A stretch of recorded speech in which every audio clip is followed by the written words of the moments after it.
College Maheshpur कला गाजीपुर में आप सभी का स्वागत है। डीएलएड सेकेंड सेमेस्टर, विषय है विज्ञान। आज आपका प्रकरण है सरल मशीन। सरल मशीन के प्रकार, परिभाषा और उसकी जो मशीनें हैं और आगे सारी मशीनें, तेलक, पेंच, झुकाता, घिरनी, पहिया, सरल मशीनों के जो उदाहरण हैं इसके बारे में आप लोगों को अध्ययन कराएंगे और इस वीडियो के अंत में आप लोगों को होमवर्क भी मिलेगा। इस वीडियो को अंत तक देखें। सरल मशीन किसे कहते हैं? सरल मशीन एक ऐसी युक्ति होती है जिसके द्वारा बल के परिणाम को बदला जा सकता है। उसकी सहायता से एक बिंदु पर किसी दिशा में बल लगाकर उसका प्रभाव किसी दूसरे बिंदु पर और किसी दूसरी दिशा में पैदा किया जा सकता है। जैसे एक पहिए की गाड़ी, चिमटा, सरौता और झुका आना तल, उत्तोलक इत्यादि सरल मशीनों के उदाहरण हैं।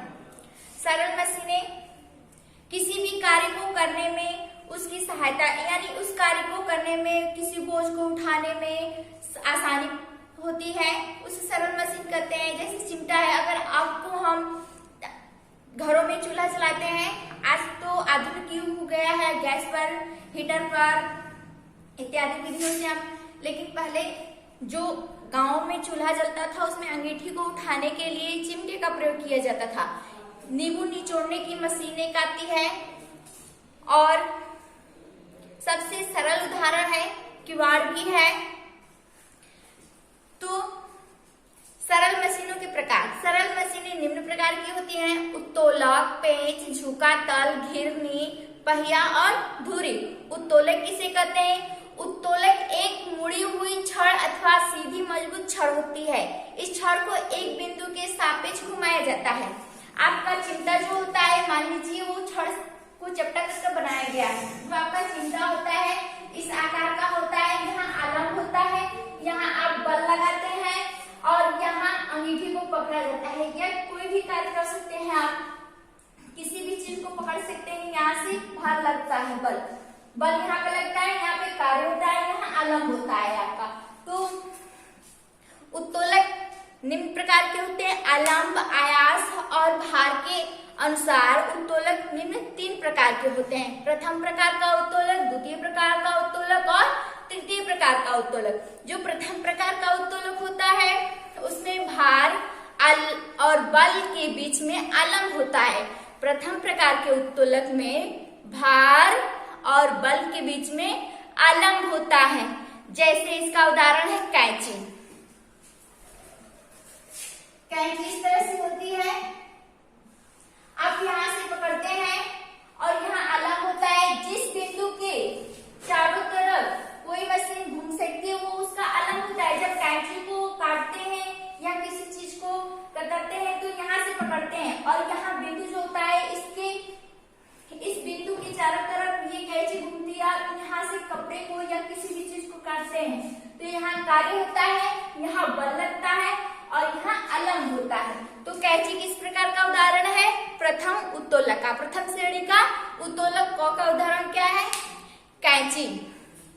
कैंची में अभी बताया है भार और बल के बीच में क्या होता है? आलम्ब। एक तरफ भार, जहाँ कार्य होता है वहां भार होता है, और आलम्ब जिस बिंदु के चारों तरफ वो छड़ घूमती है उससे आलम्ब कहते हैं, और बल जहां से हम बल लगाकर कार्य करते हैं।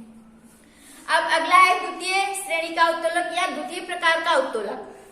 द्वितीय प्रकार के उत्तोलक में बल आलम्ब के बीच में भार होता है। द्वितीय प्रकार के उत्तोलक में बल आलम्ब के बीच में क्या होता है? भार होता है। जैसे सरौता, नींबू निचोड़ने की मशीन।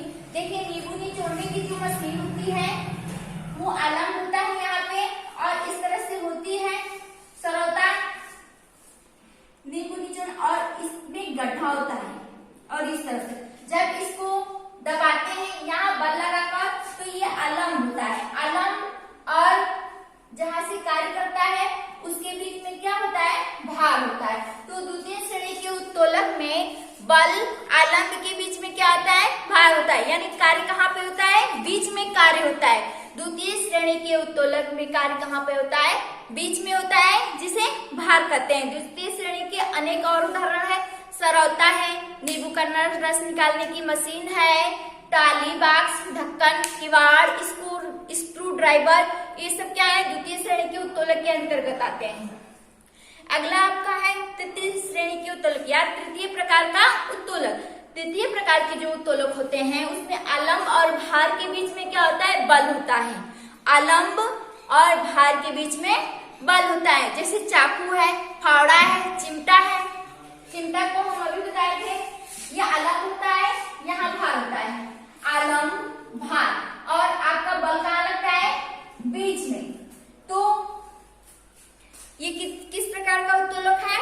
तृतीय प्रकार का। तृतीय प्रकार के उत्तोलक में आलंब और भार के बीच में क्या होता है? बल होता है। तृतीय प्रकार के उत्तोलक के उदाहरण अनेक हैं। चिमटा, हल, चाकू, फावड़ा, ये सब किसके उदाहरण है? तृतीय श्रेणी के उत्तोलक के उदाहरण है। तो उत्तोलक निम्न कितने प्रकार के हुए? 3 प्रकार के हुए।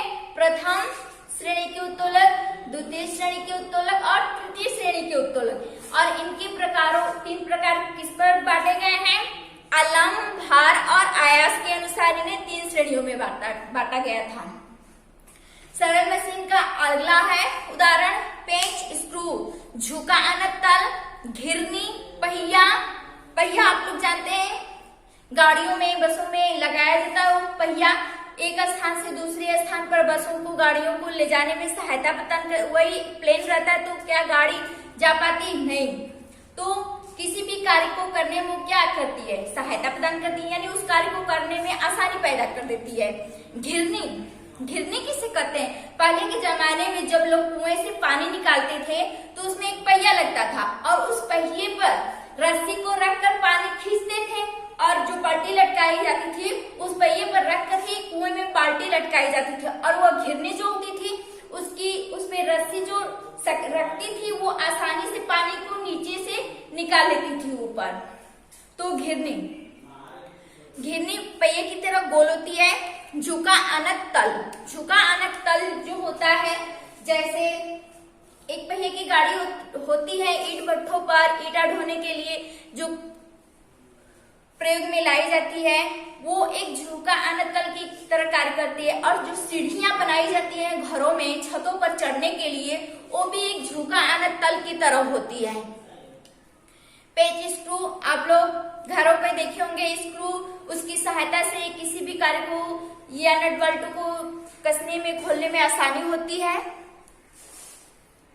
सरल मशीनों की सहायता से हमें कोई भी कार्य करने में आसानी पैदा होती है क्योंकि वो उसके अनुरूप बनाई जाती हैं। सरल मशीनों द्वारा बल को सुविधाजनक स्थान पर लगाकर कार्य को आसानी और शीघ्रता से कर सकते हैं। भारी बोझ ढोने के लिए जहां कई व्यक्तियों की आवश्यकता होती है, वही पहिए वाली ठेली की सहायता से या गाड़ियों की सहायता से एक व्यक्ति द्वारा ही कार्य संपन्न कर लिया जाता है। मशीनों द्वारा बल को उपयुक्त दिशा में लगाकर किसी भी कार्य को आसानी से किया जा सकता है। तो आज आप लोगों ने इस वीडियो में सरल मशीनों के बारे में पढ़ा। सरल मशीनें किस प्रकार से हमारे जीवन में सहायता प्रदान कर रही हैं। आप लोगों के लिए होमवर्क है, मशीन किसे कहते हैं? पहला आपका क्वेश्चन है मशीन किसे कहते हैं। अगला आपका क्वेश्चन है उत्तोलक किसे कहते हैं? उत्तोलक के प्रकार। उत्तोलक किसे कहते हैं और उत्तोलक के कितने प्रकार हैं? उत्तोलक के कितने प्रकार हैं? उदाहरण सहित बताना है आपको। उदाहरण सहित बताइए।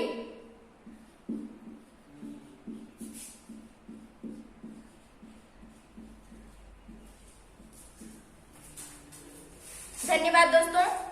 आगे कल आपका होमवर्क से संबंधित आप लोग तैयारी कर लीजिएगा और आगे मैं अगला टॉपिक लेकर कल आऊंगी। अगला टॉपिक आपका रहेगा कोशिका। संरचना होती है। धन्यवाद।